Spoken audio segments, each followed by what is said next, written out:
Today, the world feels more uncertain than ever. There are wars, rising global tensions, powerful nations competing for influence, and constant talks about a new world order. So, what does all of this actually mean? Are we trying to move forward towards more conflict, or is the world changing in ways we don't simply understand yet? To make sense of all of this, today I am joined by Dr. David Morris, an global strategist, an Australian diplomat, and UN advisor who has worked decades at the intersection of geopolitics, business, and international cooperation. Hello and welcome to At Present News. I am Ashrita, your host for the day, and thank you, Dr. David, for joining us today. Thank you. It's a great pleasure to be here. Yes. So, to begin with, when you see today's world, what do you think is actually happening today, and why do we feel so unstable right now? Well, because it is unstable. We're going through, I think, a big shift in world order and in the world economy as well, and also at a cultural and civilizational level, it's a big shift. So all of these things are happening at the same time, and actually at the same time as climate change and technological transformation. So almost everything you could imagine is changing. And so the world power is the big one, I think, because at the end of the day, power is what drives everything. And we have known a world for the last decades that's been very dominated by the United States. And before that, of course, we had the Cold War, and we've had lots of different world orders in the past. But it feels like that world order dominated by the United States is changing. It feels like it's under some threat from a rising China, and in particular, Americans feel that that's a threat to them, I think. And of course, at the economic level, that's certainly the case, that China has become the world's leading industrial power. And so, of course, China has a deep economic integration now with much of the world.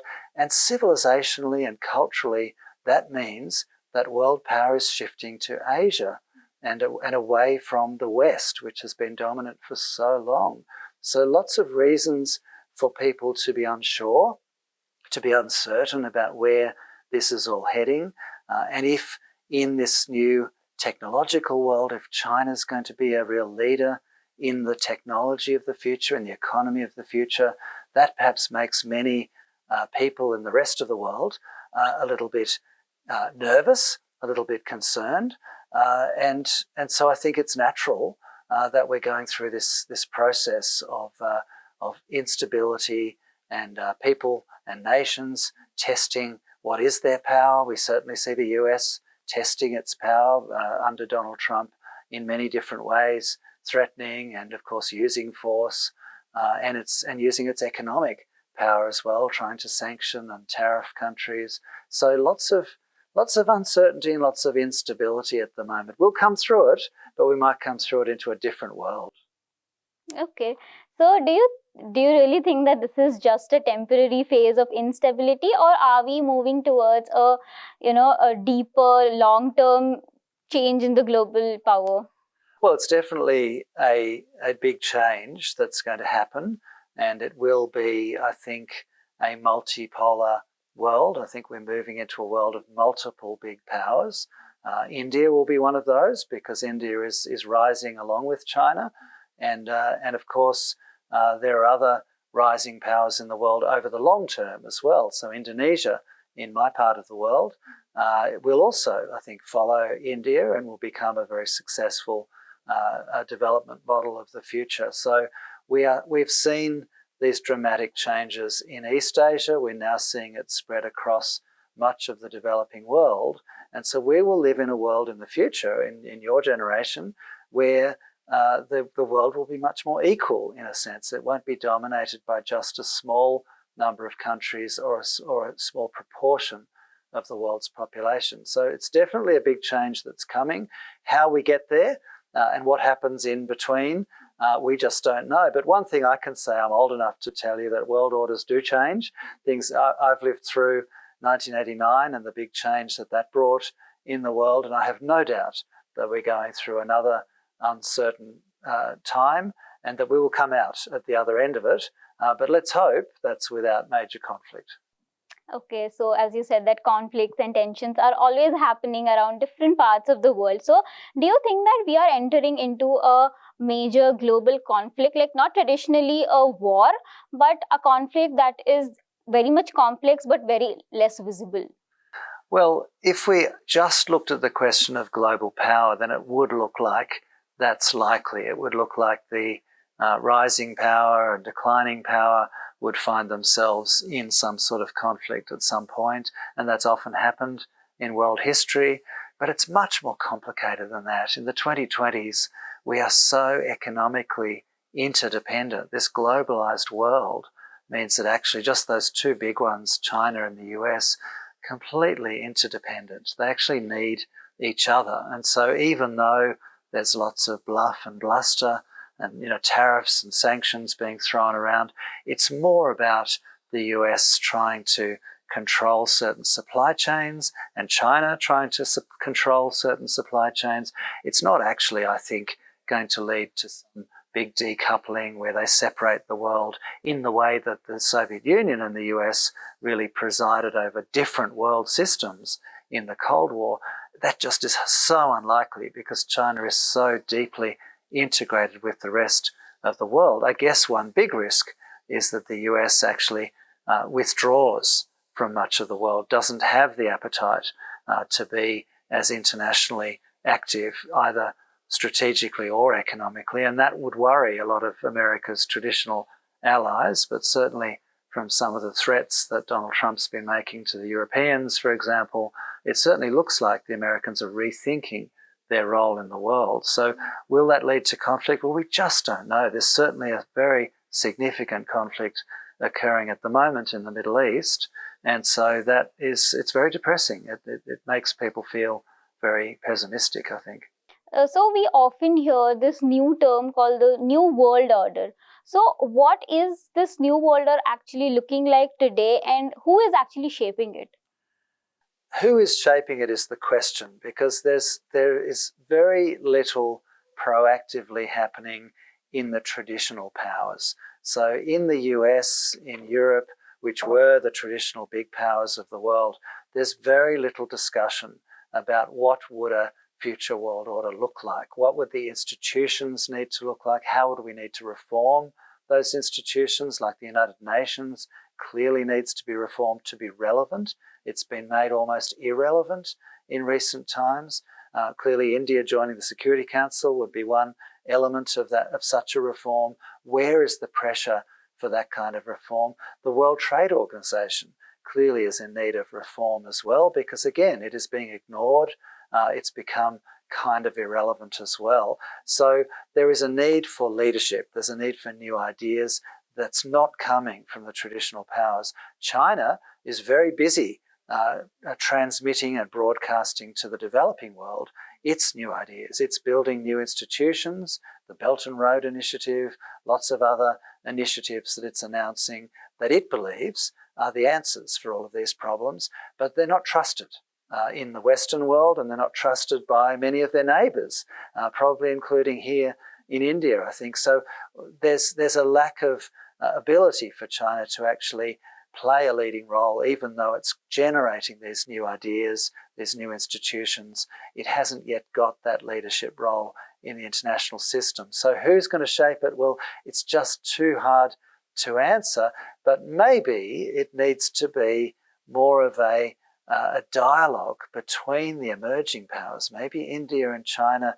despite their long rivalry, need to look for where they have some common interests, and maybe others in the developing world too are going to need to contribute new ideas for what this new world order will look like, because as I say, I think the developed world is failing to present the new ideas. Back in 1989, the developed world had lots of ideas about globalization, about how the new world order would work. I'm not hearing them today. So when we talk about this new world order, China is often coming into the center of this conversation most of the times. So from your perspective, is China trying to reshape this global system, or is it just trying to simply find its position in this global system? Well, they're probably the same thing. I think China does want to have a leading role in the new system. I think Chinese culture and civilization is very much based on thousands of years of belief in the importance and sophistication of their civilization. They believe that traditionally they've always been, if not the great power, then at least one of the great powers of the world. And of course, there's a lot of truth to that. Through most of human history, China was one of the great powers of the world and one of the great innovators and one of the great economies of the world. They fell into, of course, a century of humiliation, and they've had a very difficult 20th century for the first 3/4 of the 20th century as well. But what we've seen in recent generations since their reform and opening up is that they have become a great power again. So it's only natural, perhaps, when we look at Chinese history, to expect them to want to be a major power in the world and to be respected and to be able to shape, as you say, how that new world order will look. That may not be on their own because they probably don't have the power to do that on their own. It's very rare for one power to be able to shape the whole world. The United States thought that it had that power in the last few decades, although arguably it really didn't. It was probably more narrative than reality. And so I don't believe that most Chinese expect that they will rule the world, but they would like a seat at the table. There's no doubt about that. And I would imagine that's the same for India as well, to have a seat at the table and to be developing the new norms for what this new world order will look like. There's no doubt China wants to be part of that. So China will definitely be a part of that very soon. But China has also been increasingly assertive in its territorial claims, whether in the case of Taiwan or in India with the India-China border conflict, which has been there for past a lot of decades. So what do you think, do you think that these are really isolated issues, or these are larger part of China's strategic approach towards India? I think if we look at modern China since 1978, since that opening up, reform and opening up period, I think these disputes that China has, we could depict them as being relatively minor. China has not gone off to war since their 1979 intervention into Vietnam, and so China has been, certainly, as you say, becoming more assertive about what it considers to be its rights on its border. And so every nation is very sensitive about its borders, and China has a view about where its borders lie that often its neighbours don't agree with. So there's no doubt that there's tension there between China and India. There's no doubt that there's tension in the South China Sea and the East China Sea. But interestingly, as a trend, we could note over time, since establishing the Shanghai Cooperation Organization, one of these initiatives that China has made to contribute ideas to a new world order, China actually has been busily resolving its land disputes with most of its neighbours. So this dispute with India is one of the very few that is left in terms of land disputes.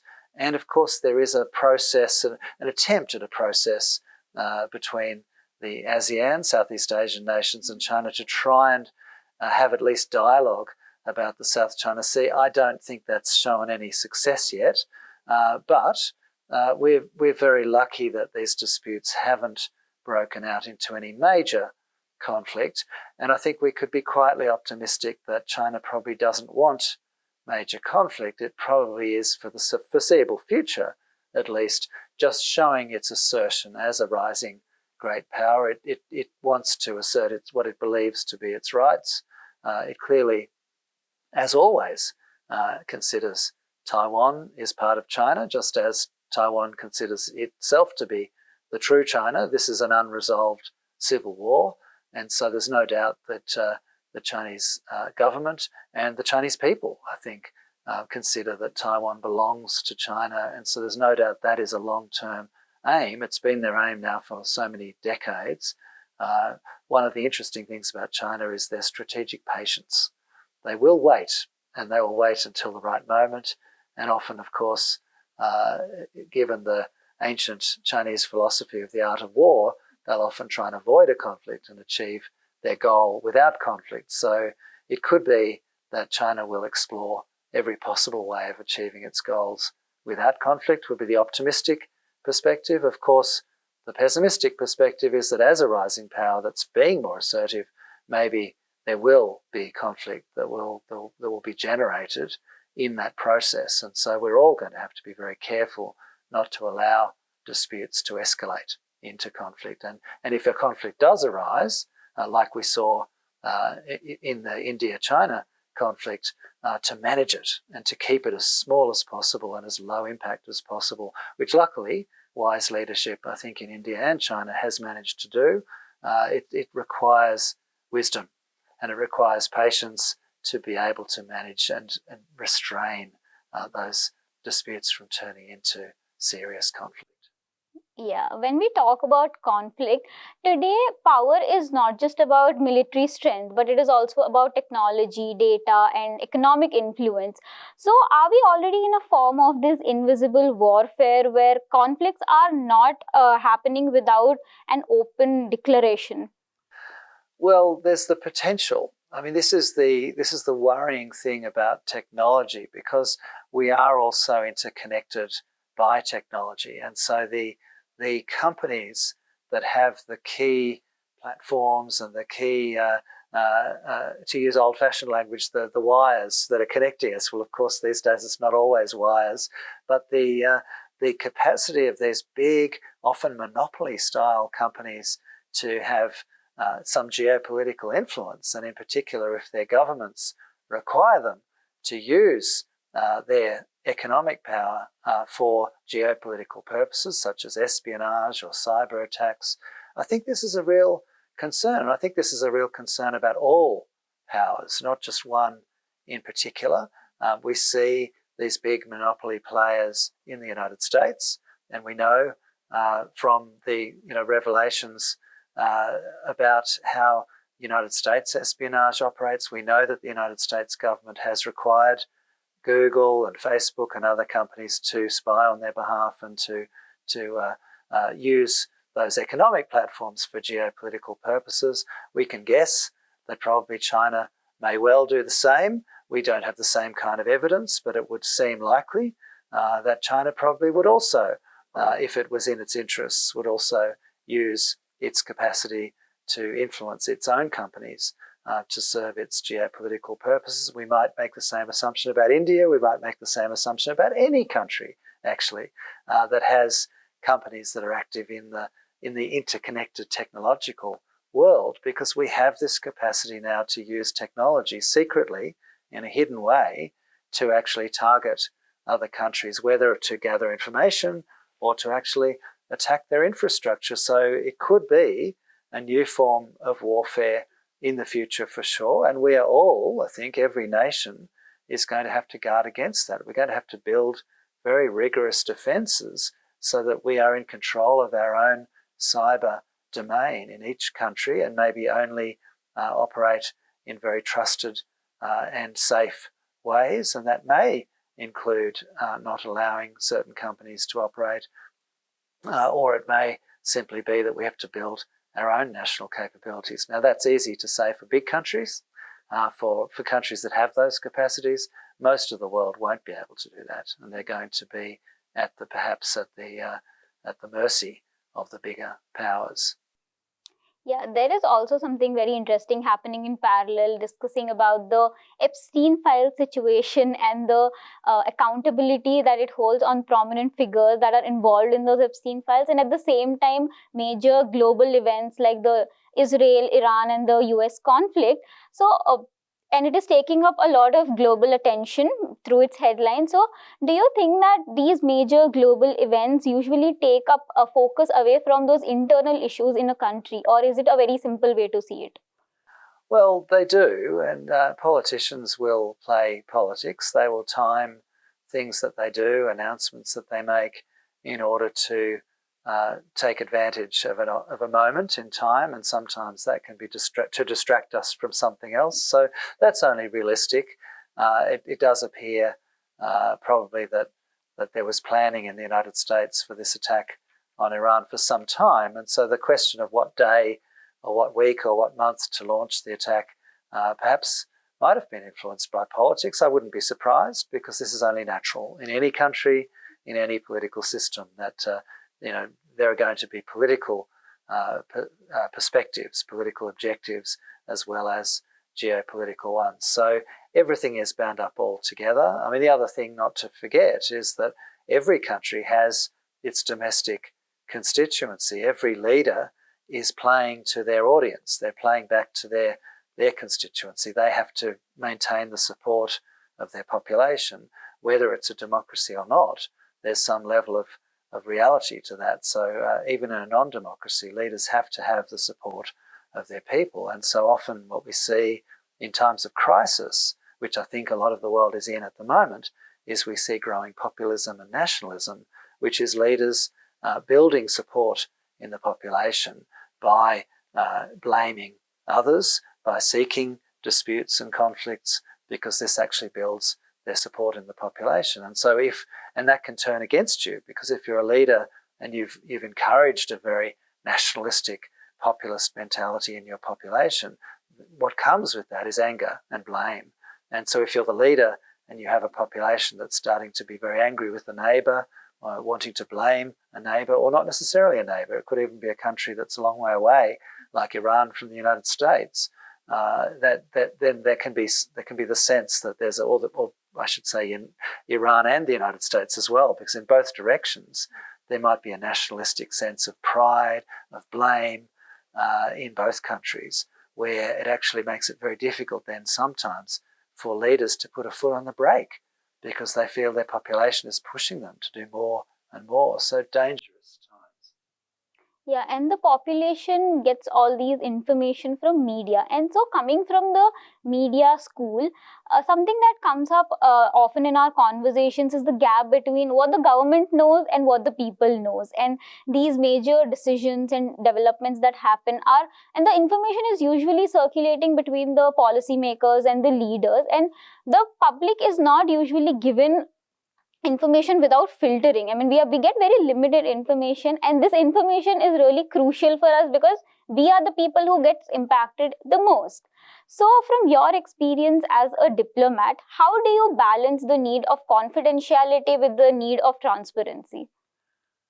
I think we could all do with a whole lot more transparency. I think when it comes to even these national security issues, how can we trust our governments when we know a lot of the time that our governments are using the cloak of national security to make decisions that are not evidence-based? And a classic example of this would be the Iraq War, where we were being told in many countries, from the United States and to many of the United States allies, we were being told that Iraq had this nuclear capability that actually we knew in Australia. I mean, our Australian United Nations weapons inspector, Richard Butler, had gone in and disarmed Iraq. And so actually those of us who were working in government knew that actually it wasn't the case, but the public was being told something that was fiction in order to pursue a broader agenda. And I think in times like that, actually the media has a very important role to play, to actually question, to ask the questions about what really is the case. Show us the evidence, because if you're going to go to war, there really ought to be evidence. I think that there should be a rigorous debate, and that's what concerns me about what's happened recently. This war really declared without any discussion about the causes.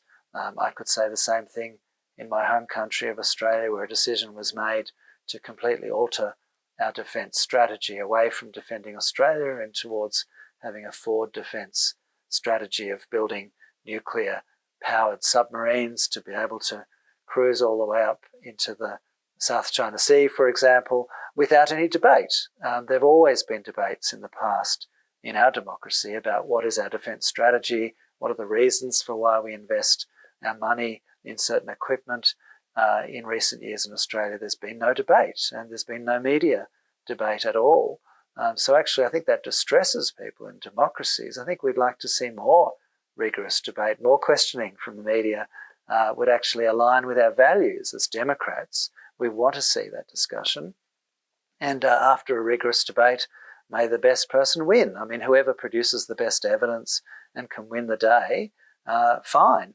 But you'd want to have the discussion first. And that is one of the things that marks out democracies, you would hope, from countries that are not democracies. But I think it does worry us all in recent years that actually there seems to be less evidence-led discussion and a whole lot more stereotyped and simplistic narratives that we're seeing. Now, maybe we always had those, but we always had the evidence-led debate as well. I'm old enough to remember the Vietnam War. I was only a child, but then I studied it for my undergraduate studies. I wrote a thesis about the Vietnam War, and I read all the Australian newspapers from the time of the Vietnam War. And every day there was debate. There were people writing in support of the war, people writing against the war, and there was all this evidence being discussed every single day in the media during that war. And we didn't see the same level of debate and evidence-led discussion in recent times. So it seems to me the quality of our political debate and our media, perhaps as well, has declined in recent times. I don't know if that's the same in India, but I worry about the whole democratic world, actually. I think we seem to be losing the capacity of professional journalism, sub-editors.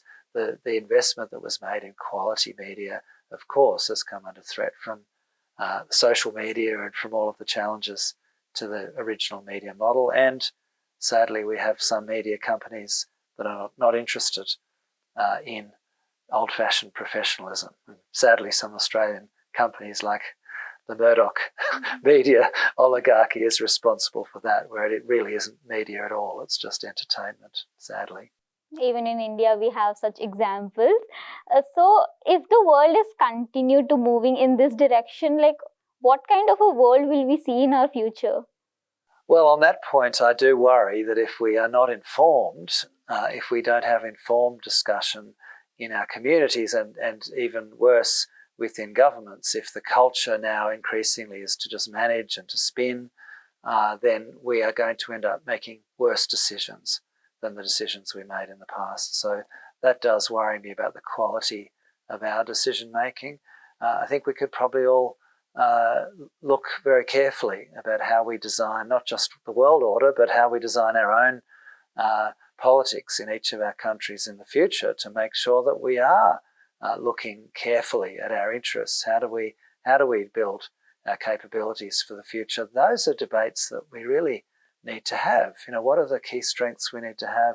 What do we need to be investing in the next generation? How do we help your generation manage the world of AI, for example? We all talk about it, but we don't really have the answers. These are very serious debates because, in a sense, the world's changing faster than we're ready to discuss it and understand it. So really exciting, but in a sense, I say it with trepidation, it's a bit of a worrying time that we're moving through. So, as a global strategic, what do you think is one major global risk that people are not paying enough attention to right now? Well, I think that last one that I mentioned, technology, I think this is the biggest one. I think we are imagining that technological innovation is just a wonderful thing, which of course it is, and we're imagining that we should just set it free, that we should just let the entrepreneurs and these big companies that are developing all of these new technologies to just race ahead and develop it all. And I think when it comes to things like AI, like biotechnology, all of the kinds of areas of massive innovation that's occurring at the moment, we haven't yet thought about the governance of these technologies. And so I think this does come back to governments and to the international system as well, to think about what rules do we need to have at the international system. Why don't we have an agency of the United Nations looking at technology, for example?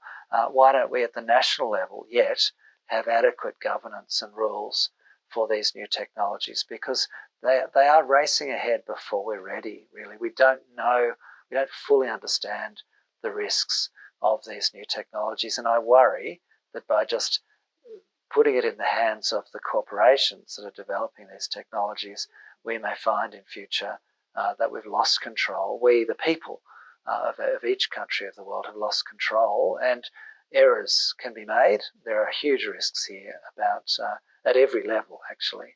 So it seems to me that requires a whole lot of thought and investigation by media, a whole lot of political discussion, and a whole lot of research and new ideas about how do we govern these things.